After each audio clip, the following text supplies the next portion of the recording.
Hi, Erica here.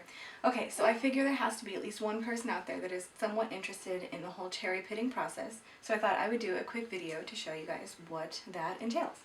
First of all, I have my awesome 3 trash bag coverage here to prevent any splattering on my kitchen because I do not want to clean up an even bigger mess than is already going to be taking place. Secondly, we have our unpitted cherries, our already pitted cherries, and our bowl of cherry pits, which by the end of this process will look like something out of the witches of Eastwood County. Most people would have a cherry pitter, and I do have one that only does 4 cherries at a time, but it is much more suited for Bing cherries or sweet cherries because they're bigger. Sour cherries are a little bit smaller, and so the berry part never actually separates from the pit, and it's just a hassle. I kind of prefer doing it this way anyway, because then I can inspect each cherry to see what I'm looking at and see if there's any blemishes or bad spots that I don't want to include anyway.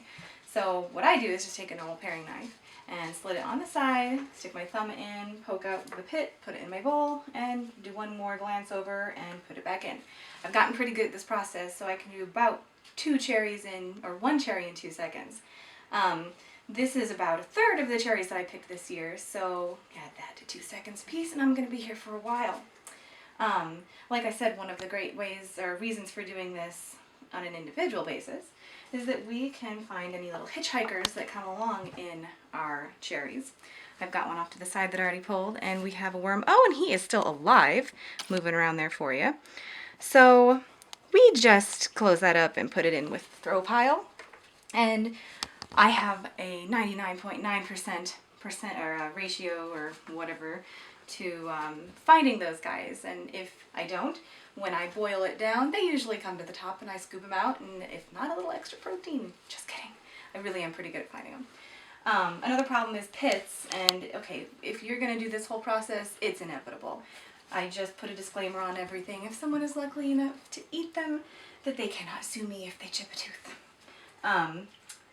So that is kind of the process. Like I said, it's very detailed, but at the same time, kind of just run-of-the-mill hard work. If you're willing to do it, it really has a great payoff.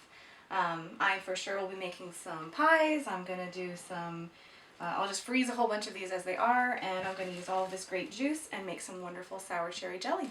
So, thanks for watching. Hope you thought it was fun, and maybe I'll do another video in the future.